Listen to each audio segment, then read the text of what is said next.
Your reign is over.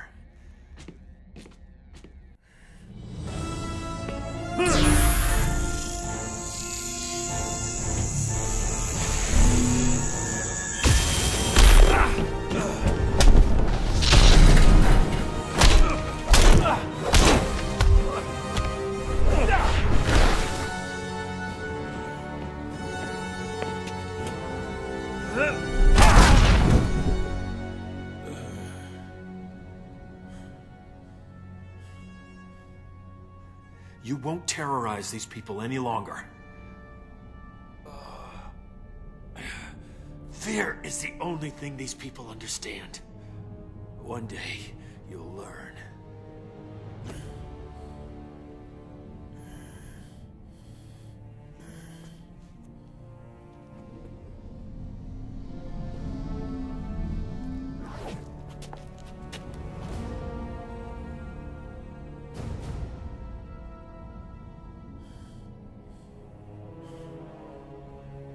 You'll have to kill me. No, not even you. There's been enough killing.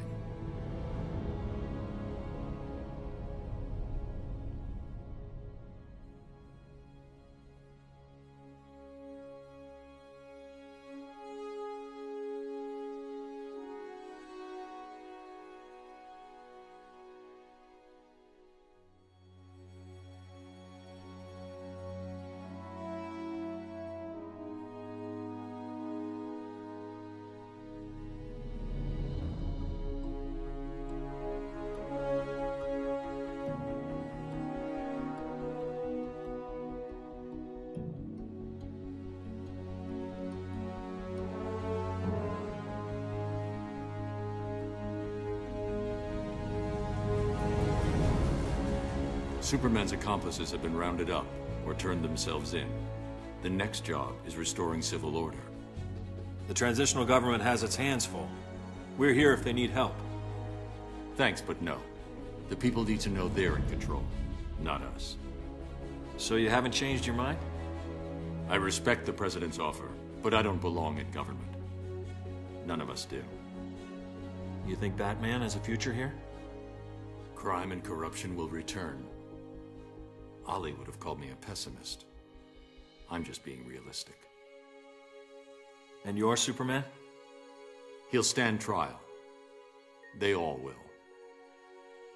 He was right, you know. About what?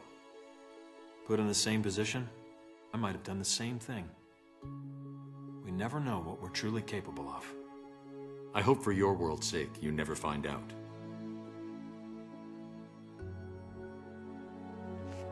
Just keep this in mind. Yeah? If something ever happens, and you do lose it, I'm coming for you. You'll have to get in line.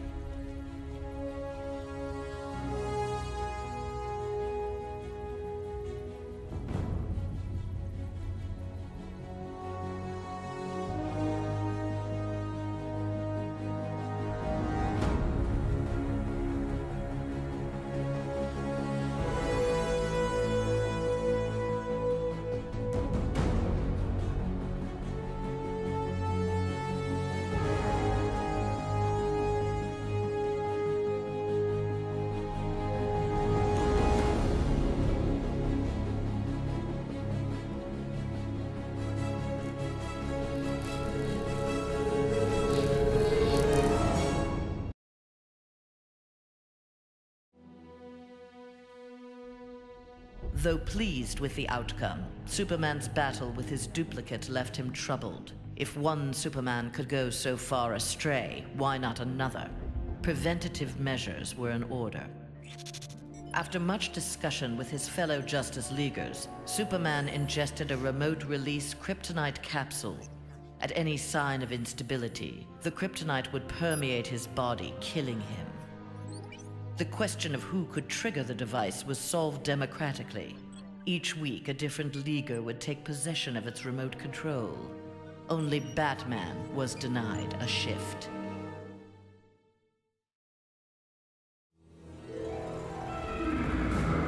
The defeat of Superman filled Harley with confidence. She knew what she was capable of and knew what she wanted. She traveled to the Visitor's Earth and freed the Joker from prison. Returning to her world, they married in a ceremony that set Gotham ablaze. At the reception, the cake-cutting ceremony took a gruesome turn. As her new husband playfully mashed her face into the cake, years of abuse took its toll. Something in Harley snapped. She used the ceremonial knife to slash Joker's throat. Still wearing her wedding gown, Harley now resides permanently in Arkham Asylum.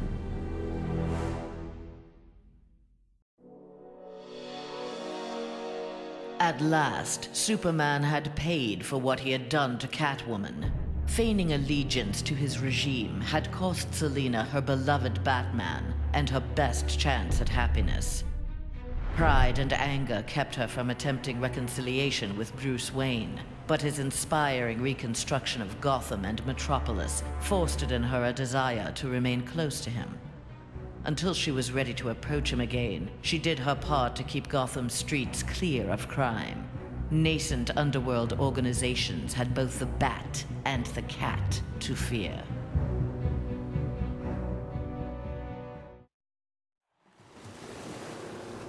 Victory over Superman was only the beginning of Aquaman's rise to power. Uniting the world's oceans under the banner of Atlantis, Aquaman had a controlling interest in the planet's ecology and economy. His influence did not escape the attention of the world's multinational corporations, who looked to end his reign. Villains lured by the promise of big money to assassinate the King of Atlantis pursued him relentlessly. But Aquaman's popularity served him well. The world's citizens rose up in anger against those who would quell Aquaman's influence. The threat abated. A groundswell of support began for a united Earth under Aquaman's command.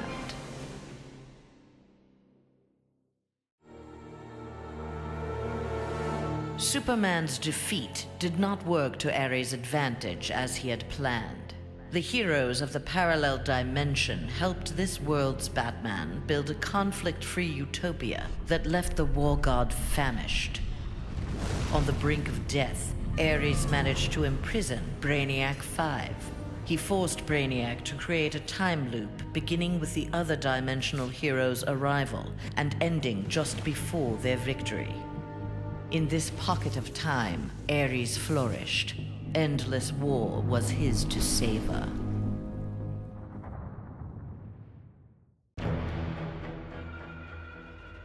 Superman had been a fool to believe Bane would willingly accept a subordinate role in the One Earth government. With the High Counselor out of the way, true leadership could begin. Bane found in Sinestro and Black Adam inspiring examples of ruthless, absolute authority. They reciprocated his regard for their talents. The three former villains regained control of the planet and formed a ruling triad that would be uninterrupted until the next phase of Bane's plan.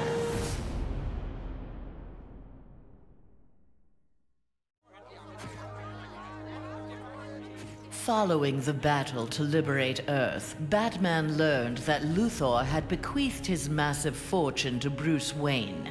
He now had the means to rebuild Gotham and Metropolis. The city's residents, inspired by their hero's efforts, adopted the slogan, "We are Batman." They contributed countless hours to their community's renovation and crime prevention. The Batman of old would have stubbornly assumed these tasks alone. The post-One Earth Batman, having been rewarded for his trust in others, enjoyed his city's renewal and his role as its benefactor.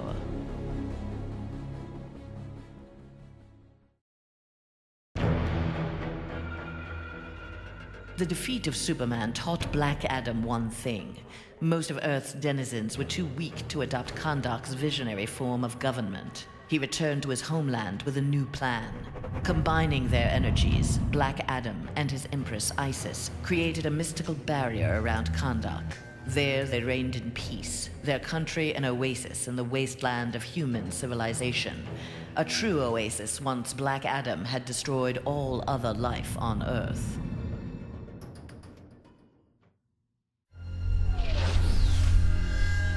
After Superman's defeat, Cyborg led the assault on the Fortress of Solitude to flush out remnants of the High Counselor's regime. The fortress was well defended, the battle intense.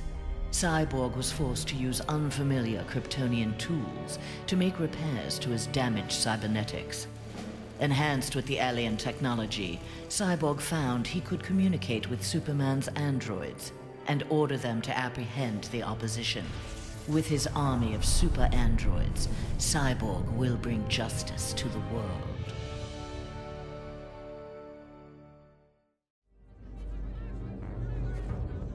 With Superman's regime toppled, new governments formed to take its place. New governments meant new customers for Deathstroke, and business was booming. Soon there were more assassinations to carry out, revolutions to aid, and unrest to create than he could manage on his own.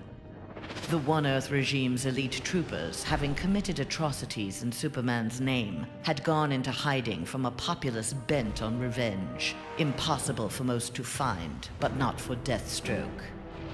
Recruiting these renegades, he formed the New Titans, the world's premier political assassins.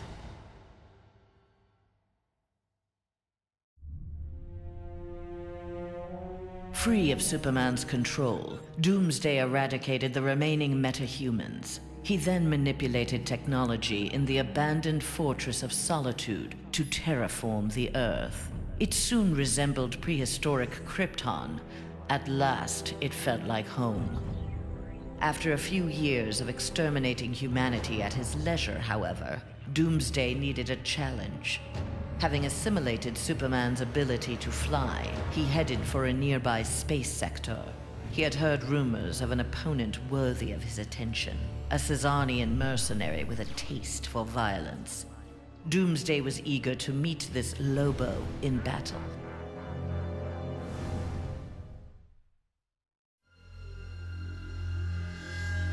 Flash had taken down the High Counselor, but the atrocities he had abetted during Superman's regime continued to haunt him.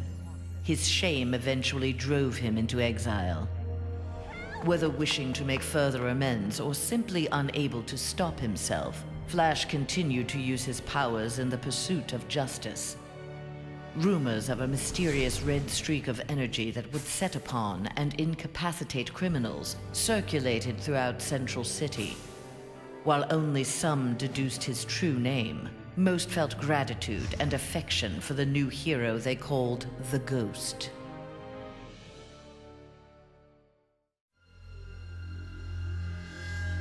After the fall of Superman, Green Arrow visited the Star City of this parallel Earth. His counterpart was one of the first heroes to fall in the battle against Superman, one of the first to object to the Man of Steel's new tactics and reasoning. A memorial erected in Star City's Orchid Bay served as a reminder of the need to fight oppression regardless of the odds. There, Green Arrow found that one citizen wasn't content to memorialize Oliver Queen in stone. With Green Arrow's training, a new archer, dressed in crimson, took up the fallen hero's mantle. Let Star City's criminals beware. The night belongs to Red Arrow.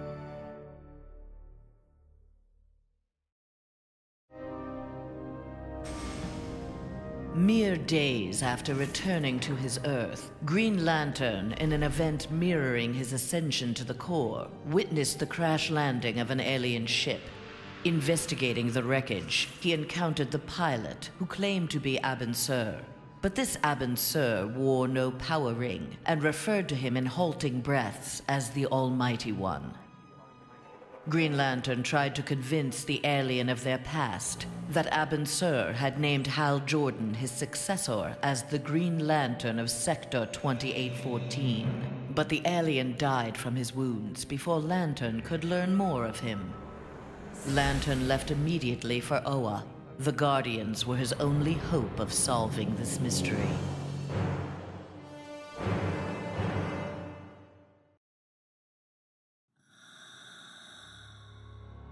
Free of his brainwashing, Hawkgirl exacted revenge on the High Counselor for murdering her husband, Hawkman. She was nevertheless sent to prison for her role in the regime. One night, she awoke hovering above her cot, glowing with eldritch light. An instant later, she stood at the bottom of a shallow crater. There, she found the source of the light, a meteorite of pure nth metal. As she touched it, the meteorite sprung to life, encasing her in nth metal. The new armor made Hawkgirl invincible. Her first act, vengeance against those who had helped Superman capture Hawkman.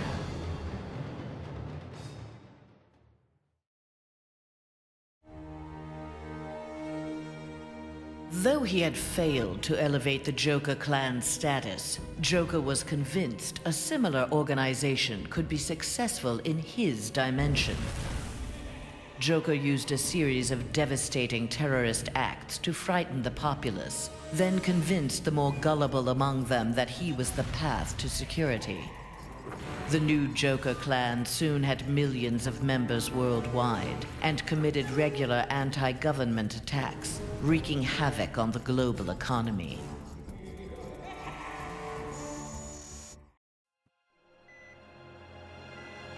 Killer Frost reveled in her victory, but her overconfidence betrayed her.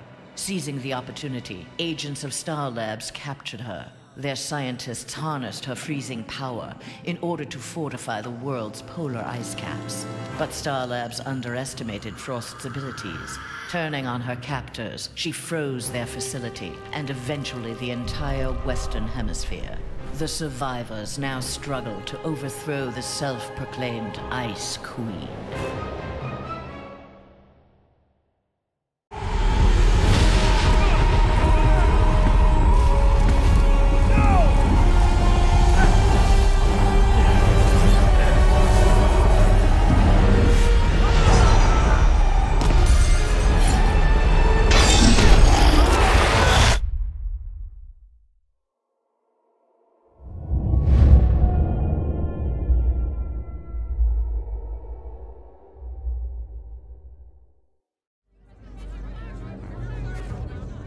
A win against this world's Superman was greatly satisfying, but its aftermath would be sweeter still. Luthor had traveled to this dimension to convince its residents that he was their Luthor, who had miraculously survived the High Counselor's globally televised attack on him. Beloved before, the triumphant Luthor was now worshipped. He was elected President of the United States, but soon looked to further consolidate his power.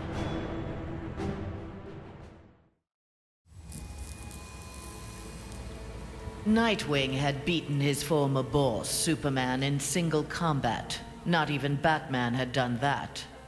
His thirst for conflict grew. He began challenging anyone who crossed his path. Nightwing's belligerence eventually drew the attention of Sinestro. His corps was always in need of new recruits, and the young humans seemed able to inspire great fear. Sinestro had his suspicions confirmed when a yellow power ring found its way onto Nightwing's finger.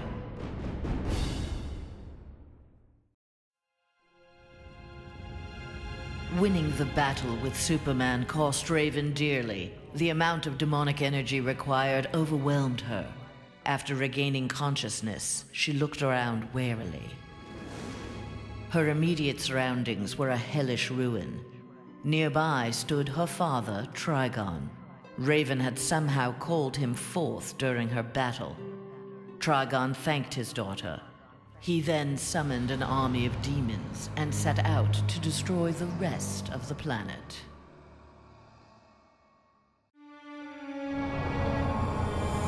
Following the events in the parallel dimension, Shazam's fellow heroes returned home. But an alien virus contracted during the transfer created in them acute mental instability. They turned on their fellow crime fighters in a deranged fury. Alone and desperate, Shazam shared the power of the Word with his adopted brothers and sisters. Their purity of heart gave them courage. The army of Shazam incapacitated the former heroes. Eventually, they took the place of the Justice League as primary defenders of Earth.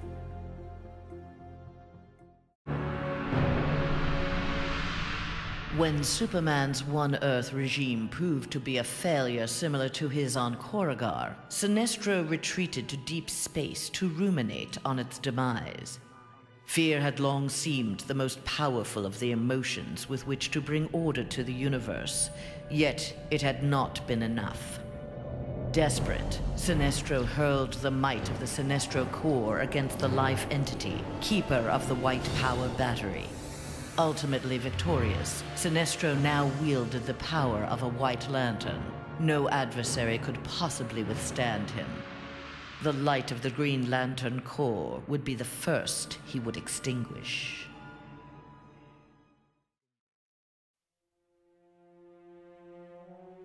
The battle over, Grundy eluded capture and returned to his swamp to heal his wounds. During regeneration, Grundy found he could channel the elemental force of the Red. All animal life would bend to his rule. His increased power also allowed him to resurrect the long-lost Grey Force. Now, instead of ruling Earth's creatures, he could simply destroy them. After defeating the world's heroes, Grundy turned Earth into his version of paradise. He now rules over a gray and lifeless planet.